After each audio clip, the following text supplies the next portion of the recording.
সেই কাহিনী শোনালেন এবং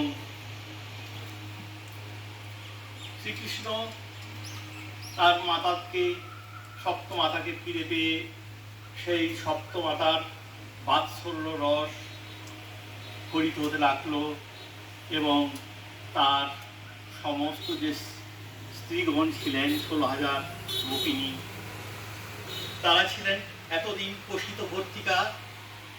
সেই পোষিত ভর্তিকা স্বামীকে ও তার স্বয়ং ঈশ্বর কৃষ্ণকে ফিরে পেয়ে তাদের মধ্যেও আনন্দ সুখ বিসর্জিত হতে লাগলো এবং তারা বলতে লাগলেন, প্রাণনাথ শ্রীকৃষ্ণ বহুদিন প্রবাসে কাটিয়ে বাড়িতে ফিরে আসাতে তারা খুবই আনন্দিত হলেন। শ্রীকৃষ্ণকে স্বপ্নে দেখে কৃষ্ণ ধ্যান পরিত্যাগ করে তারা সহসা উঠে দাঁড়ালেন। তারা কেবল আসনই নয়, এমনকি ব্রত ধারণ পর্যন্ত পরিত্যাগ করলেন।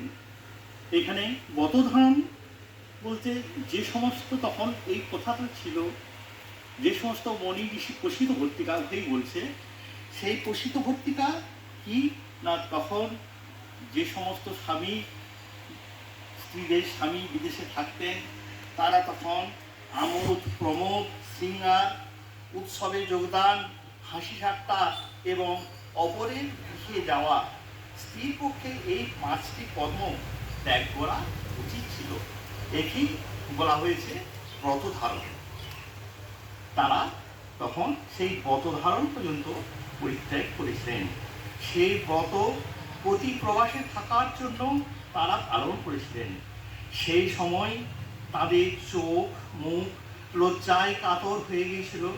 ভগবান শ্রীকৃষ্ণের প্রতি তাদের আকর্ষণ অত্যন্ত প্রবল।